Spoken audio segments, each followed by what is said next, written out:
Welcome to the ANEW Insight Podcast, empowering and inspiring your journey to optimal health. Hosted by Dr. Supatra Tovar, clinical psychologist, registered dietitian, fitness expert, and author of Deprogram Diet Culture. Rethink your relationship with food, heal your mind, and live a diet-free life. I follow my guests' journey to optimal health, providing you with the keys to unlock your own wellness path. Tune in and evolve with us. Hello and welcome to the ANEW Insight Podcast. I am Dr. Supatra Tovar, and I'm so excited to have health coach, author, and weight loss for food lovers podcaster, Molly Zemek, with us here today. Molly, how are you? I'm doing well. Thank you so much for having me, Dr. Tovar. I'm excited. We are pod swapping. I was on Molly's podcast and was just so impressed with her skills and what she has to offer that I invited her onto mine. And so I am so excited to be able to pick her brain. Before I do that, I am going to read you just a little bit about Molly, and then I'm going to get right into my questions for her. Molly Zemek is a certified life coach and weight loss expert who helps people end emotional eating and transform their relationship with food. Drawing on her own journey of losing 40 pounds and her deep understanding of the psychological ties to eating habits, Molly developed a proven framework to guide individuals towards sustainable weight loss without restrictive dieting. And if you guys know anything about me, I'm all about that. As the host of the Weight Loss for Food Lovers podcast, Molly shares insights into achieving balance, enjoyment, and freedom with food. Her practical, compassionate approach empowers people to live happier, healthier lives while still savoring the foods they love. So as you can see, you guys, Molly and I are on the same page. It is about bringing back the enjoyment of food and stopping restrictive dieting. Welcome, Molly. Thank you. Thank you so much for that introduction. Thank you. Well, I would love to dig in to your personal story. You did find a way to lose 40 pounds, but just tell us what led to the weight gain and how did you lose 40 pounds and then learn how to help people overcome emotional eating? Well, it began with just being part of a family of food lovers. That's the easiest way to describe it. So I grew up with an Italian father, and everything centered around good food. And all of our conversations focused on eating well. And I joke that after breakfast, the first thing we talked about was what would be for lunch.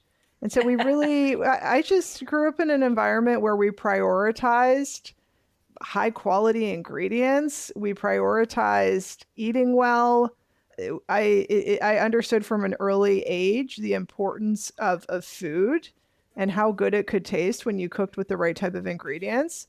And so it just became a passion of mine from an early age. And I really started to equate eating with love. I mean, certainly was a love language in my house when I was growing up as a child. So much so that I abandoned my graduate degree in Spanish to go to culinary school because I just felt so passionate about cooking. I was spending all of my time experimenting with recipes, reading cookbooks instead of textbooks, watching cooking shows, going to the farmer's market. And it really was just my secret dream to become a chef. And so I spent 10 years working as a chef after I graduated from culinary school and just was really pursuing what I call a love affair with food, just really in pursuit of the most delicious bite that I could create. Yes. And I love to eat. I love to eat well. I was in an environment where I had the opportunity to cook with the best ingredients possible. I enjoyed every minute of it and then continued on working as a private chef. And it wasn't until I was in my 30s and late 40s as a new mom that my habits of overeating and also over drinking, because I'm also a certified sommelier. And as I mean, there is a real relationship between good wine and good food. And that was one of my big life pleasures for a long, long time. And so I recognized in my 30s and 40s that my habit of overeating and overdrinking was really catching up with me.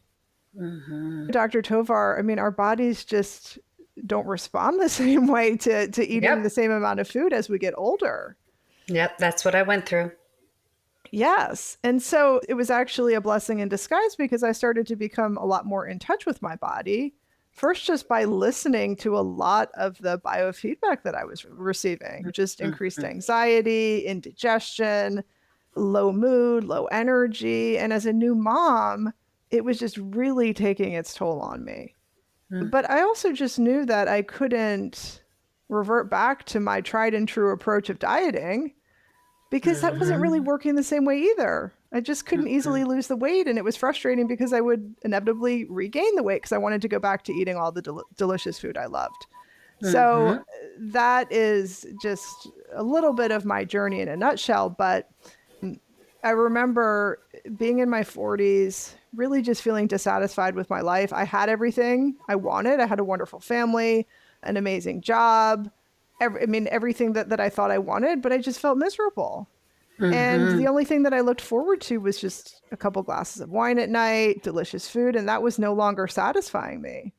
And so I just knew that something needed to change. I just didn't know how to change it. And I just began really seeking solutions. I really was just open to trying something different. And it was around that time that I discovered life coaching. And I started asking some deeper questions. What were some of the reasons why I was so motivated to eat the way I did? Why did I have so much desire for food and for wine? By the way, I never considered myself an alcoholic. I was drinking maybe 2 to 3 glasses of wine a night. So I felt like I could control my drinking to a certain extent, but I just had a lot of desire for it. It really was a regular habit that I didn't like, and it was affecting my health.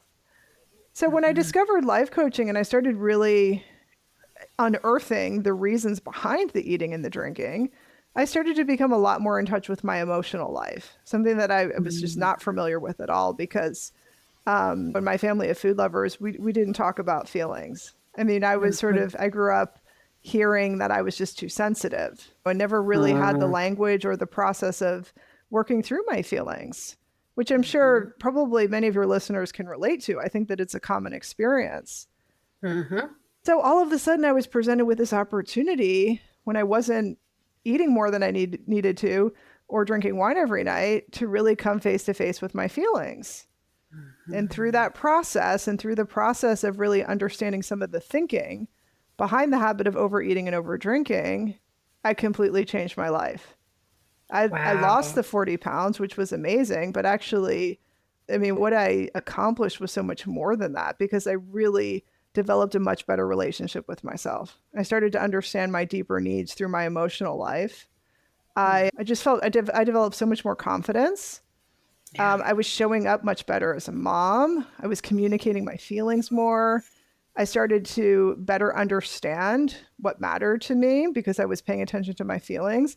And this wasn't an overnight process, and it's still not a process that's complete. It's an ongoing process of understanding yourself. But I was so inspired by this journey and just how different it was from previous diets that I had been on that I just thought I have to share this with other food lovers, with other people who are like me, who think they just love good food too much to be able to control themselves.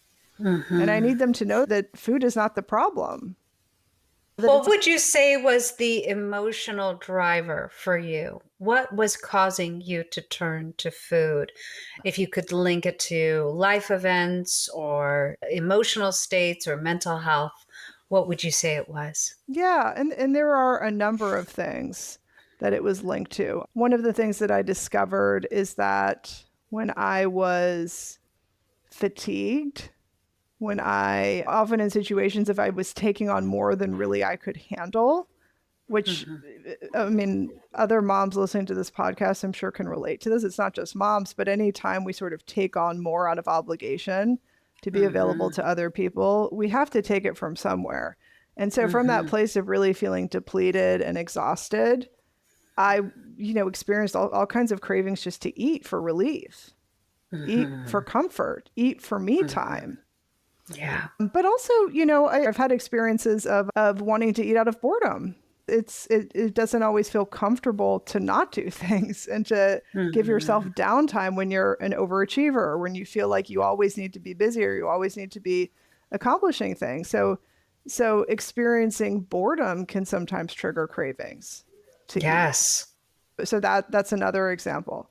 There was also a connection while I was doing this work between feeling disappointed in myself, feeling like I let myself down or feeling like I let other people down, and a desire to eat as a way to escape that feeling. Wow. Now, this is my unique experience and it's not the same for everybody, but those were feelings that I needed to identify and figure out new ways of coping with. How were you letting people down? In what ways did you feel like you weren't living up to what you needed to do? I think I've always been somebody with big goals. I've always been a sort of a high achiever. And I'm not sure where that comes from, if that's something that I learned growing up. I think it's certainly a positive trait, but it can have a downside because sometimes my expectations for myself are unrealistic or they're so high that there's not really the appropriate balance where I feel like I'm maybe getting the downtime that I need. And so I think sometimes the disappointment might come, and it could be having a high standard for myself as a mom and thinking I'm not good enough. This is something I think a lot of people can relate to. It's I'm not good enough as a mom. I'm not doing a good enough job. I'm not being the perfect mom. Right? Yes. And I so actually think that's like the main driver of most people's issues, innate or just ingrained sense of not feeling good enough. What did you do? How did you address that? And how were you able to reduce the stress, emotional, or mindless eating that you were encountering? Yeah, there are a lot of different layers to it. I would say that it really started with my decision to really try and listen to my body and to respond to hunger cues and to try to eat when I felt physically hungry and to use that as a signal that it was the appropriate time to eat. And that if I had a craving or an urge to eat and I wasn't physically hungry, then that was something to investigate. So that was sort of the premise of it. And as I started down that path, if I had a craving, and of course, this was not a perfect process, and none of us are perfect eaters, nor do we need to be perfect eaters. This is a very imperfect, real life way of eating. And so there were times when I would give into the craving and I would eat. And in those situations, I spent time really reflecting on what happened and trying to understand how I was feeling leading up to that. And even if I didn't know how I was feeling, which was often the case in the early days as I was trying to even just understand my feelings, I would just guess. Okay, I don't know. I think I was just like disappointed in myself. I was disappointed that this is how I handled the situation, or I was disappointed because of this. And then I would try and piece it together. I would try and think, okay, why was I feeling disappointed? And through my background as a life coach, I understand kind of the relationship between my thinking and the feelings that are generated by my thoughts. So I was thinking like, okay, what was I thinking about that situation that made me feel disappointed? And I would work on processing my feeling after the fact. And then to take it even deeper, I would start to just really question the situation. Do I want to feel disappointed about this? Sometimes I did. Sometimes I didn't want to change how I felt. It's like, yeah, I do want to feel disappointed. Other times I realized that I had different ways I could think about the same situation. Okay, maybe it's not that I'm not a good mom. Maybe actually I am a good mom and I'm not perfect and I was doing my best. Maybe that's how I want to think about it. But I did the best I could. And I was able to reframe my thinking and realize, okay, yeah, I actually did the best I could. So I'm feeling a little bit different about it. Very similar approaches. And I think the main connection between the two of us, it's really about a journey into self-awareness, really understanding the difference between emotional hunger, physical hunger, that self-awareness of, am I physically hungry or is there something emotionally going on that I need to just bring my awareness to? Another area where we are similar is that you encourage people to enjoy food without overeating. And my whole wish and desire for people is that they really can bring the joy back into eating. So, how do you strike the balance between enjoying food and not overeating? And what do you suggest for your clients? Well, it begins with really listening to your body and really tapping into that true physical hunger, like you mentioned, because there's nothing more satisfying than eating from a place of hunger. It just makes the meal that much more pleasurable. And when you get good at listening to your body, not only are you able to eat more in alignment with your body, but you're also able to identify what foods make me feel good, which foods don't. And I really do think that we can develop more desire for foods that make us feel good through that awareness of just acknowledging, you know what, I feel really good when I eat this, and it happens to taste good. There are some many foods that we can enjoy and indulge in that maybe aren't the best foods for our body. And I think that those deserve a spot at the table as well. And what I encourage people to do is to really identify the sweet spot, is what I call it. And what is the ideal amount of this food that you can eat where you really maximize the pleasure in the taste of it without sacrificing the pleasure in your body.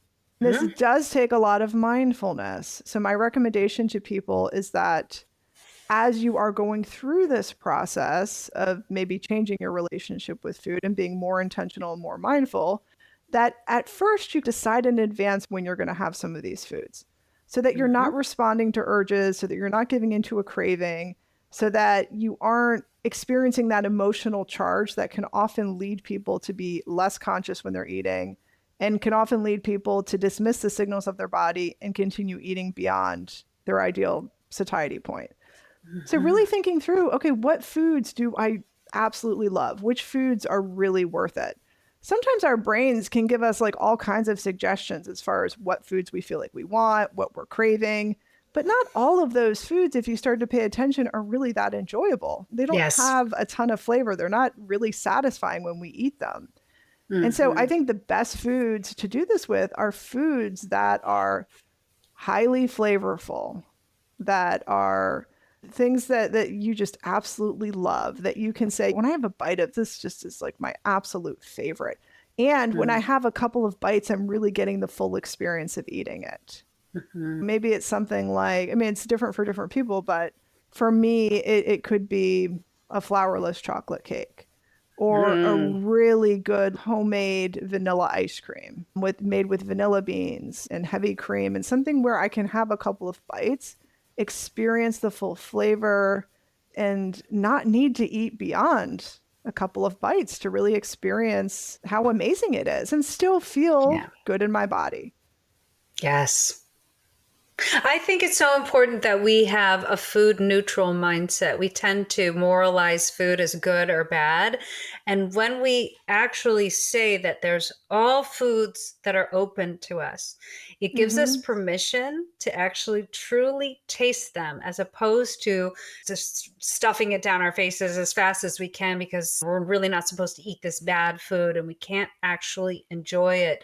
Making it neutral, where it's not moralized, I think has been really revolutionary for my clients. And it sounds like that's what you're doing as well.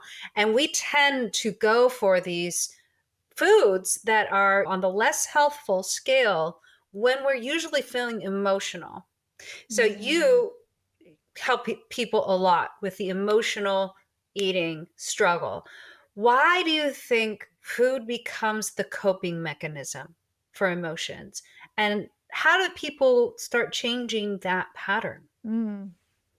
Well, it becomes the coping mechanism because many of us grow up learning that food is an easy source of comfort, right? We're rewarded with food, or it's just easily available. We live in a culture where it's normalized to eat very large portions and to eat a lot of processed food, right? A lot of processed food creates more cravings for food. And so I think that it's a very accessible, very normalized, very easy way to experience some relief if you are in emotional distress. And when many of us don't really have the tools to make sense of our feelings or understand our feelings or even to know what to do with our feelings, it's easy to just have a bowl of ice cream, have a glass of wine, grab a piece of cake, and just be completely mindless. And when we do that, it really does provide some momentary relief. If you're feeling anxious, if you're feeling angry, right? All of that energy from your nervous system gets redirected towards your digestion, and you feel kind of relief and you feel some momentary pleasure. So I think that it's a very easy and convenient thing for people to fall into. And I think that there's also just a lack of awareness around how to change your relationship with food without dieting. And so many people just think, okay, well, the solution is that you just have to eat quote unquote clean foods or good foods. I have to get rid of all of the bad foods. Except that only increases your temptation to want to overeat those foods. So it just becomes this vicious cycle. Yes. That leads me into the next question. And I work a lot in this area. There are so many misconceptions about weight loss. What are the biggest misconceptions that you find, especially for people who love food? Well, I mean, the big one that I talk about all of the time is that you have to give up the food you love to be at your ideal weight. That there are right and wrong foods. Yeah. That there are set rules. I mean, just if we want to create an umbrella misconception, is that there are set rules that you have to follow. What I discovered when I finally was able to lose the weight and feel at peace with food without depriving myself and without giving up the things that I love is that the key was really learning how to listen to my body, learning how to listen to the physical cues, learning how to listen to the emotional cues, understanding my thinking and thoughts like, I shouldn't be eating this, thoughts like, oh, I deserve this. A lot of those unconscious thoughts that actually fuel overeating that many of us aren't aware of, a lot of that plays into the overeating. And so for me, learning, like shifting the focus back to my body and learning how to listen to my physical body, learning how to listen to my mind, learning how to pay attention to my emotions, really gave me everything that I needed to know to get to my ideal weight. Now, it wasn't just, like I said, an overnight switch. I mean, it's a process of peeling back the layers. As awareness is something that can build over time. But I think once you learn how to listen to your body and you start to understand yourself better, it really is, in my opinion, a permanent solution. I agree. You lose that desire. You lose that desire to overeat the way that you used to. And I think you lose the desire to go into dieting because I love to tell people is that you're not a math equation. Your needs change day to day depending on your activity. And if you ascribe yourself a 1,200 calorie diet, which is not enough to fuel a toddler, you're not going to have the energy that you need to get through your day.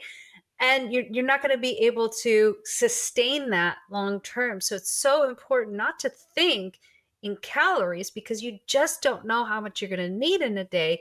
The only way that you're going to know is by listening to your body and honoring your hunger, because your hunger, a lot of people think, is a bad thing. It is not a bad thing. It's your body telling you you need nutrients. And when you truly listen to that and you honor that and you give your body what it needs at that time, it may be something richer. It may be something lighter. It just depends on what your body needs. When you listen to that, you're telling your body that you're actually safe. Yes. And when your body feels safe, that's when it's able to burn off fat. And dieting does not lead to that. You're losing muscle and you're not losing fat because your body's in that stressed state. Yeah. Well, I want to be mindful of the time because we're out of time for this half of this podcast episode, but we're going to be coming back very shortly for the second half because I have a ton more questions for you, Molly. But thank you so much for joining me for this half. And thank you all for joining us. Please tune in next time for the second half of this wonderful interview with coach, author, and weight loss for food lovers podcaster, Molly Zemek. Thanks for tuning into the ANEW Insight Podcast.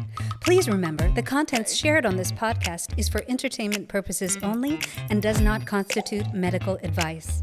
You can find us anywhere podcasts are streaming, on YouTube at my.anew.insight and at anew-insight.com under the ANEW Insight Podcast tab. And follow us on our socials at my.anew.insight on Facebook, Instagram, TikTok, and Threads for more updates. Tune in next time and evolve with us.